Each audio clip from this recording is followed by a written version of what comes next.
Lundi 30 janvier 2023, Quotidien est revenu sur la Fashion Week haute couture qui s'est tenue du 23 au 26 janvier à Paris.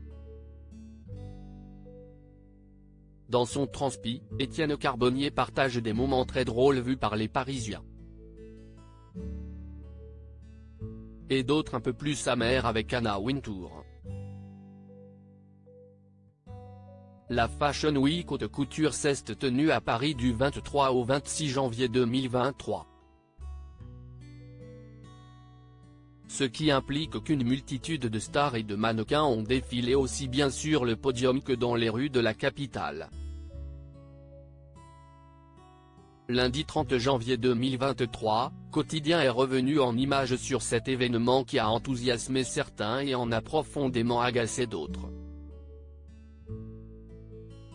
Dans son commentaire, le journaliste revient sur les célébrités qui se sont prêtées au jeu et ont accepté de répondre à quelques questions ou de sourire à la caméra. Si est encore très people. On a croisé Inès de la Fressange, Olivier Rousteing, Rossi de Palma, Kylie Jenner, ou encore Doja Cat, explique-t-il. Si la dernière leur a répondu chaleureusement, une autre femme bien connue de l'industrie de la mode n'a pas éprouvé la nécessité d'en faire autant. Une attitude qui a irrité Yann Barthès. Elle regarde, et ça ne vaut pas la peine. En fait on a discuté un peu avec Anna Wintour, toujours aussi colo celle-là, s'amuse Étienne Carbonnier. Alors qu'elle passe devant les caméras de Quotidien, la journaliste lui demande comment elle va. La rédactrice en chef de Vogue US regarde, mais ne répond pas. Reblote au retour lorsque la journaliste lui demande ce qu'elle a pensé du défilé, silence assourdissant. Une séquence assez surprenante, d'autant qu'elle répond, toujours dans le champ de la caméra, à une autre interlocutrice. Elle regarde, et ça ne vaut pas la peine en fait, relève le journaliste. Devant ces images, Yann Barthès ne peut s'empêcher de lâcher un « elle est con elle », sorti du cœur. Il faut dire que la spécialiste des tendances a la réputation d'être froide et exigeante. Ça y est, je peux mourir, elle s'est retournée pour nous. Heureusement, les journalistes ne se sont pas laissés abattre après cette rencontre peu loquace.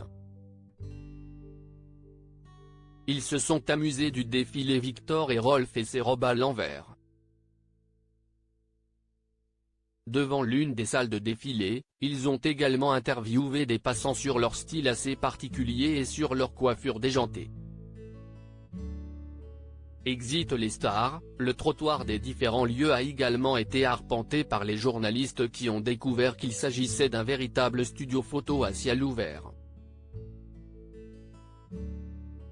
Mais le clou de ce numéro de transpi, ce sont des jeunes filles qui ont décidé de commenter le défilé depuis les hauteurs, au micro de l'équipe de Yann Barthès.